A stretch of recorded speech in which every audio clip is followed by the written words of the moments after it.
Hello everyone, good afternoon. I hope সবাই ভালো আছো, আমিও ভালো আছি। তো চলে এলাম আবার দুপুরের রান্না নিয়ে মিনি ব্লগে। তো চলো দেখে নিই আজকে দুপুরের রান্না কি কি। চলো,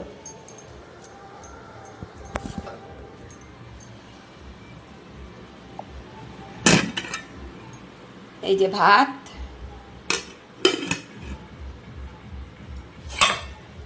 শাক,